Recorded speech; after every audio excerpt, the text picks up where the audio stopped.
Dari mana datangnya karisma? Ya yang jelas dari, kalau bahasanya personal meaning. Pemaknaan diri secara personal. Sumbernya banyak.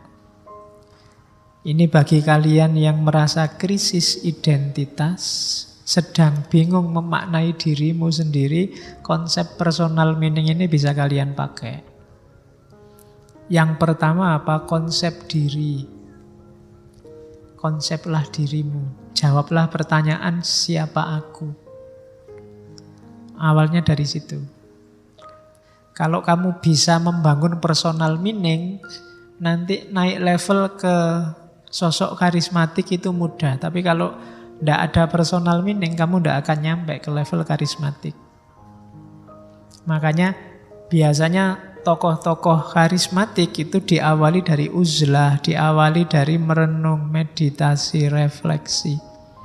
Untuk apa? Membangun personal meaning, dia sendiri harus membangun jati dirinya dulu.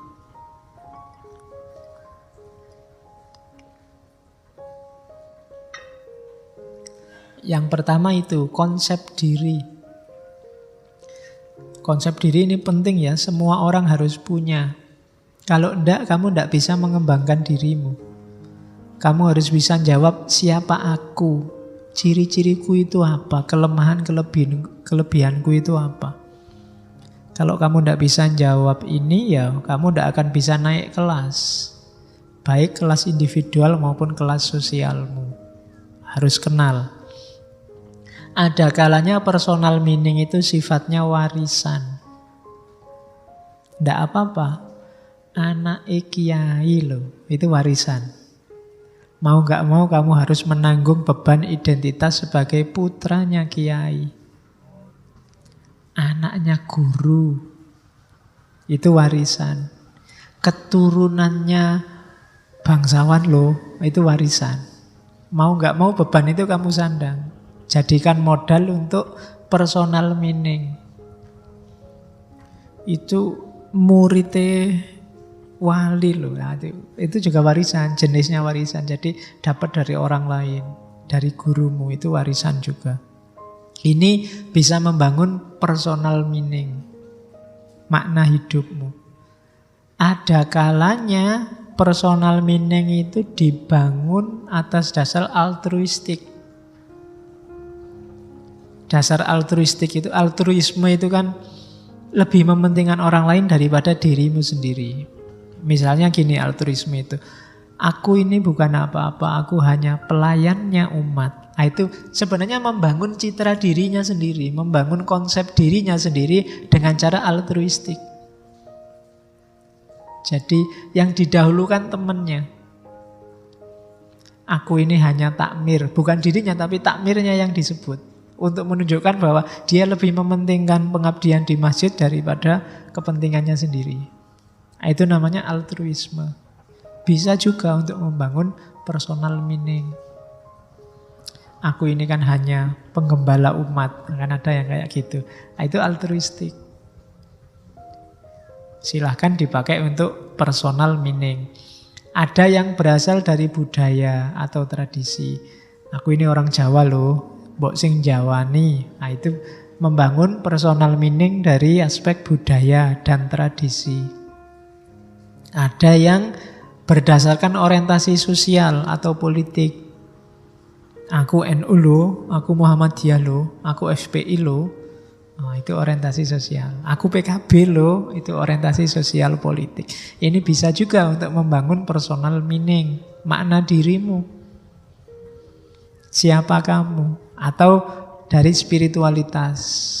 Spiritualitas itu berarti kedalaman batinmu kamu gali sendiri. Atau formalisme agama. Atau hobimu, kesenanganmu. Aku ini pemancing loh, senengannya mancing. Persoalan. Aku ini, itu hobimu. Penulis loh, aku ini pedagang loh, hobinya dagang, jualan.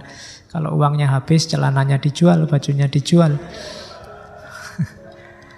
Ya, itu bisa juga untuk membangun personal meaning.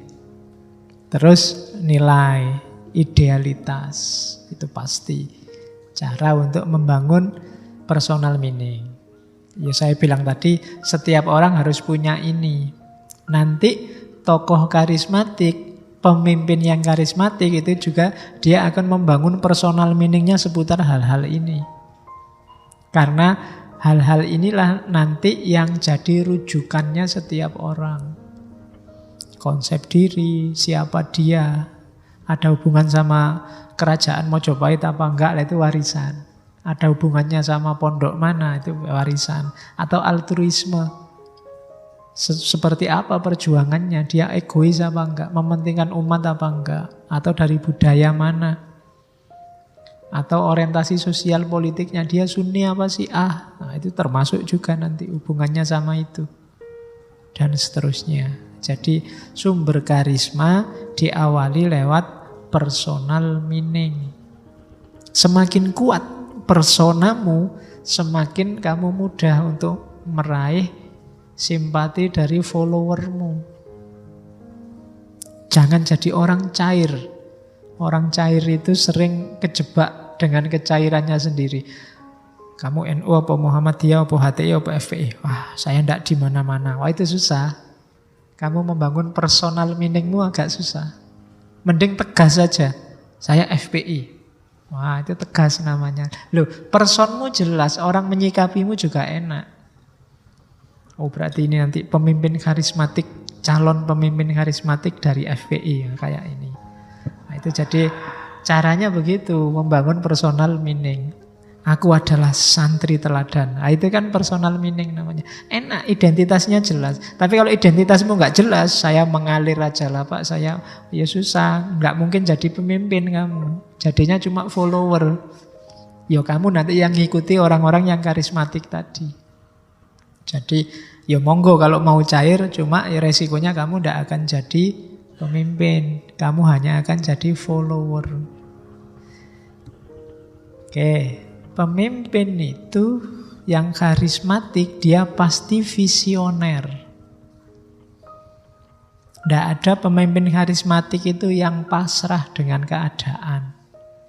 Tidak ada yang, wes memang takdir ini ya piye meneh. Wah, kalau kayak gitu kamu tidak bakat jadi seorang karismatik.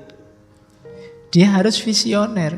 Sesusah apapun, sesulit apapun kondisi hari ini, seorang karismatik tetap membayangkan masa depan yang lebih baik. Visioner itu berarti apa? Dia mampu besok akan kayak gini dan lebih baik. Caranya begini, itu namanya visioner. Oke lah, sekarang aku cuma ngekos, itu pun kos yang paling murah. Tidak apa-apa, tapi 10 tahun lagi aku harus sudah punya apartemen sendiri. Caranya begini. Ya mungkin dengan usaha apalah, buka-buka toko Cino pakai apa gitu. Itu tidak visioner itu namanya. Jadi kemampuan untuk mengubah situasi, membayangkan 3 tahun lagi harus sudah lulus S2 ini, kemudian nyari beasiswa S3, nggak usah lama-lama S3 setahun setengah aja.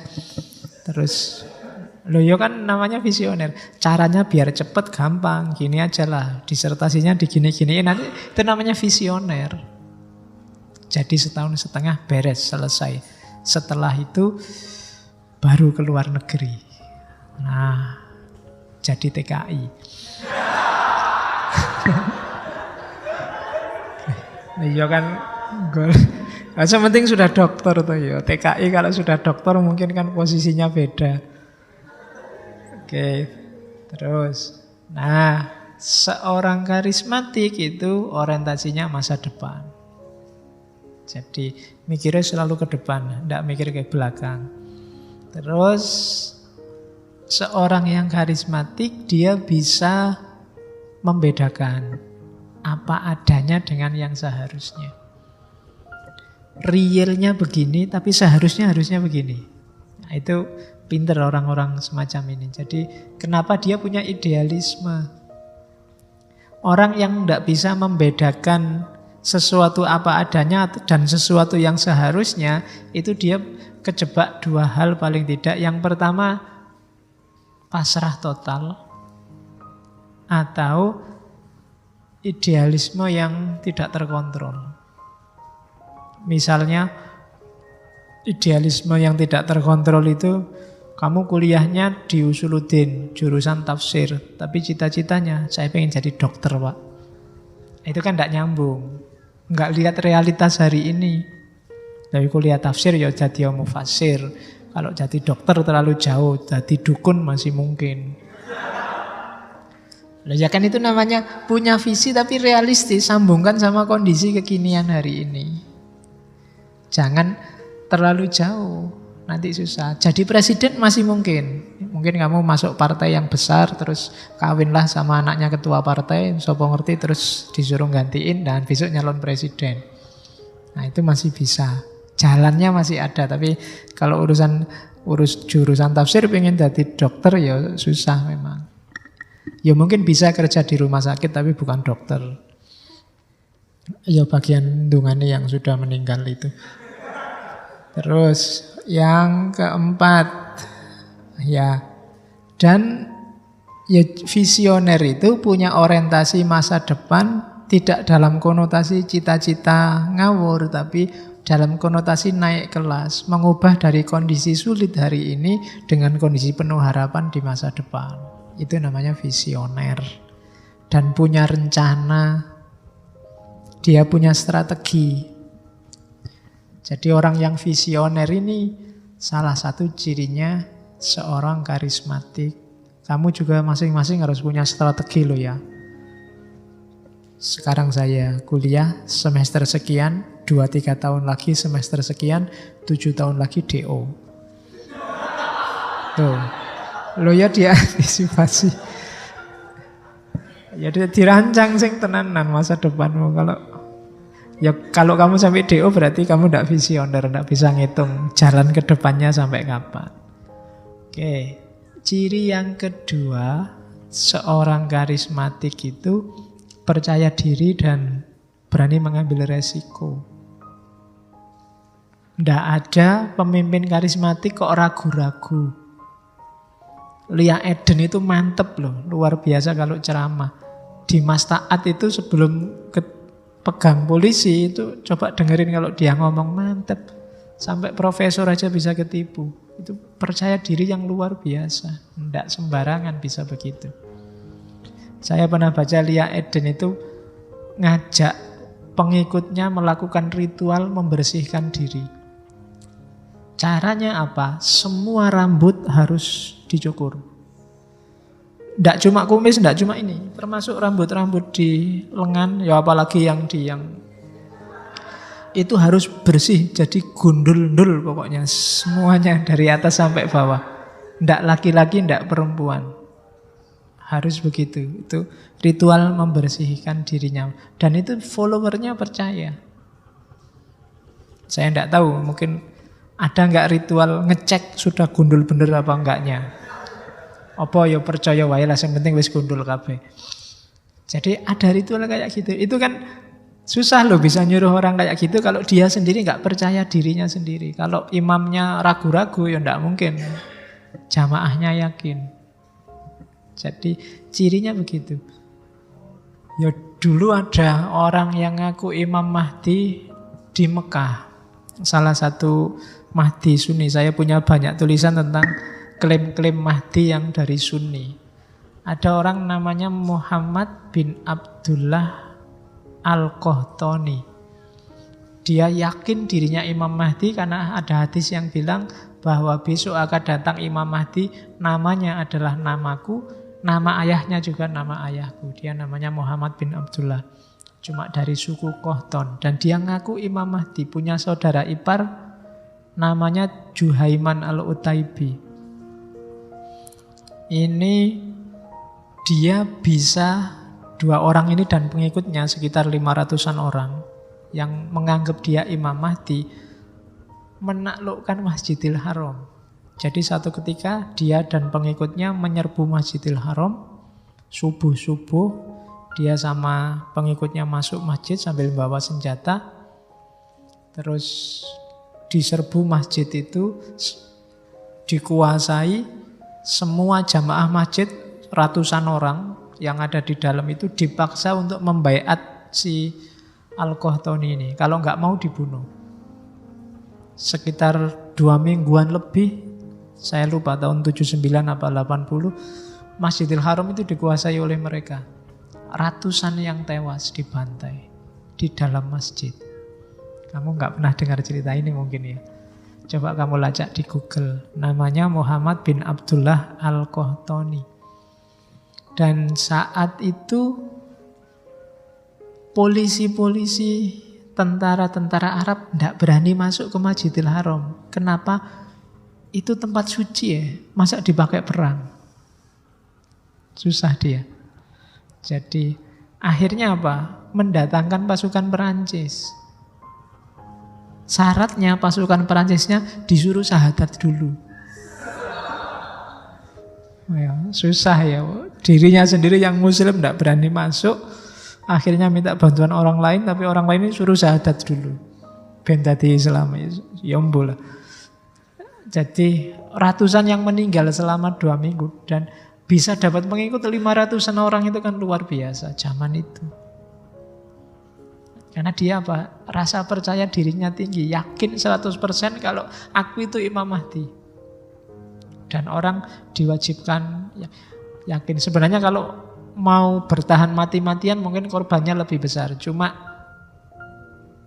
kepercayaan para pengikutnya merosot karena ada hadis yang bilang nanti kalau ada tentara-tentara non-muslim datang, Allah akan mendatangkan pasukannya dari dalam bumi. Ada hadisnya begitu ada.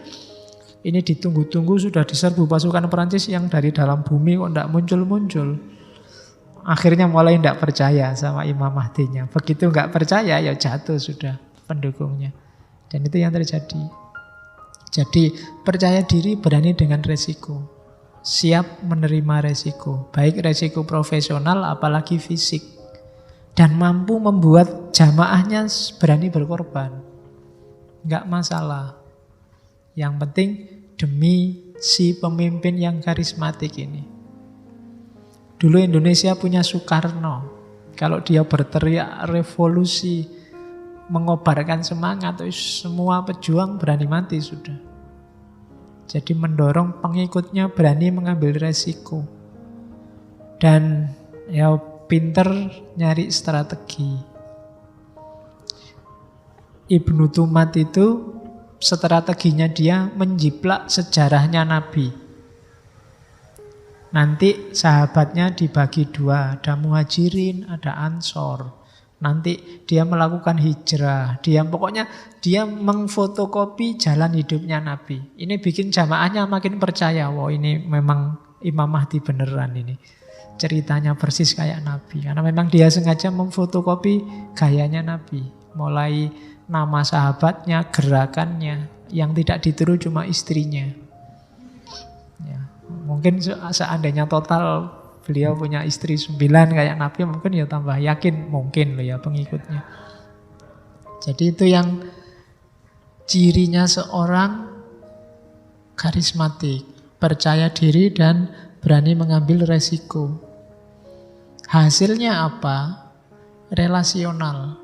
Jadi kekuatannya si karismatik, si Imam Mahdi ini ya pada pengikutnya. Ini namanya apa? Kekuatan relasional. Kekuatan ketika dia dihubungkan dengan pengikutnya. Kalau pengikutnya sudah nggak percaya lagi, ya selesai dia. Jadi pengikutnya itu kagum, percaya, setia, menerima tanpa bertanya, mengafiliasikan diri, mengidentifikasi diri, akulah pengikutmu yang sejati dan sayang. Apa sayang bahasanya? Terjemahnya sayang, maksudnya cinta. Cinta itu kan sudah nggak peduli kiri kanan. Nggak peduli harus mundur dari MUI, nggak peduli harus dimarahi orang se-Indonesia, dikritiki. Yang penting imamku ini yang benar. Itu namanya relational power. Dan kekuatan si imam ini ya dari para pengikutnya ini sebenarnya. Sejago-jagonya Pangeran Diponegoro kalau nggak ada pengikutnya yang mau perang, ya ndak jadi perang. Jadi kekuatannya justru dari para pengikutnya. Setelah sebelumnya pengikutnya ini dibuat terpesona. Itu namanya relational power. Oke. Ya, kalau di Mesir ada juga Mahdi Sunni namanya Sukri Mustafa. Dia ini sempalannya Ikhwanul Muslimin. Dia bikin gerakan namanya gerakan takfir wal hijrah. Jadi gerakan takfir wal hijrah ini gerakan yang intinya semua yang di luar dirinya kafir, kecuali yang meyakini kemahdian si Sukri Mustafa ini. Tapi mengakui kemahdian Sukri Mustafa tapi tidak mau hijrah ke tempatnya Sukri Mustafa juga tetap dianggap kafir. Jadi takfir wal hijrah. Sukri Mustafa ini awalnya sarjana pertanian, tapi jadi Imam Mahdi loh. Jadi khas. Kadang-kadang ada yang unik-unik seperti itu. Nanti dia jamaahnya diwajibkan gaya hidup, gaya mikir harus sama kayak Nabi dan para sahabat. Sekolah haram. Nabi dan para sahabat nggak pernah sekolah.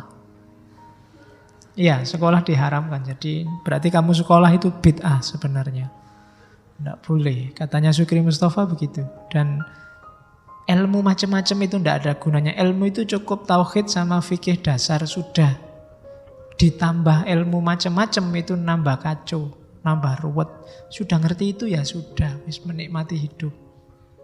Kayak zaman para nabi dan para sahabat. Dia hidup di gunung-gunung. Tapi terus sebenarnya pengikutnya banyak, cuma karena menyendiri uzlah, ada beberapa keluarga yang merasa keluarganya hilang. Itu yang bikin pemerintah turun tangan. Ada beberapa yang kemudian sadar turun gunung dan dibunuhi. Jadi yang semula anggotanya kok balik lagi ke keluarganya, dibantai oleh Sukri Mustafa dan kawan-kawan. Di situ mulai dia berhadapan sama pemerintah Mesir. Sampai dia nanti menculik ulama besar Mesir, Muhammad Hussein Al-Zahabi, dan sukses membunuh ya. Dan berhasil membunuh Muhammad Hussein Al-Zahabi, dan dari situ terus pemerintah Mesir marah dan dilakukan pembasmian, dia ditangkap dan dieksekusi. Itu juga senjatanya klaim kemahdian, karismatik. Dan kekuatannya lagi-lagi ada di pasukannya, anak buahnya. Kekuatannya namanya kekuatan relasional. Oke, ya kayak kita ini kan ngaji ini kekuatannya namanya relational power. Aku sendirian nggak ada gunanya. Maksud aku ngomong dhewe ning kene kaya wong edan. Ya, kalian juga nggak ada saya juga nggak ada gunanya. Kamu nongkrong di situ ngapain? Takmiri juga mesti nggak mau bikinin teh.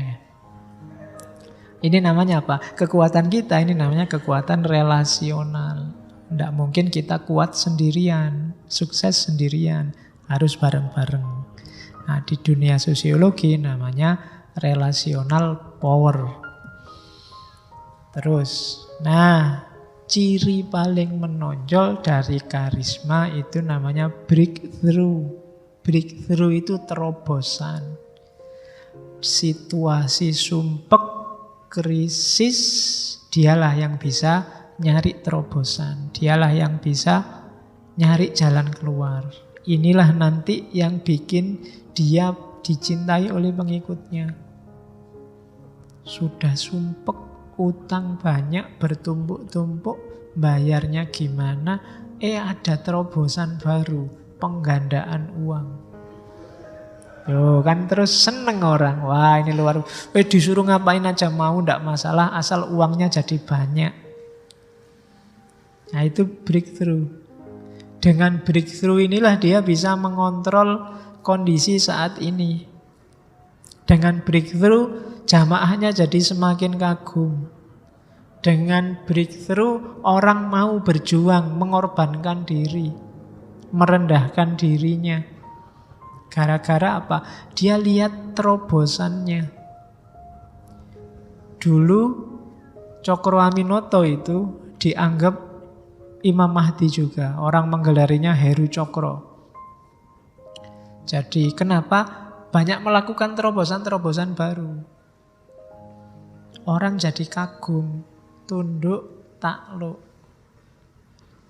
Cuma ya untungnya baik-baik. Makanya saya bilang di awal tadi, Weber belum membedakan ada karisma yang positif sama karisma yang negatif. Dia tidak ngomong ada karisma lurus dan karisma sesat. Yang bisa kayak gitu MUI. Weber cuma ngomong, ya Weber dia cuma ngomong ada fenomena karisma yang beda dengan otoritas tradisional, beda dengan otoritas legal. Dia ini menggerakkan massa sendirian dengan kekuatan karismatiknya. Dia ngomong apa, pengikutnya manut tanpa bertanya. Antara lain karena breakthrough-nya, karena terobosan-terobosan yang dia lakukan. Tanpa adanya breakthrough, ya orang tidak percaya. Kalau nggak ada breakthrough-nya, ya dianggap cuma ngomong. Kamu teriak-teriak revolusi, tapi kamu sendiri tidur, ya orang tidak percaya. Maka harus lakukan terobosan-terobosan, namanya breakthrough. Dari situ kamu akan diposisikan jadi seorang yang karismatik.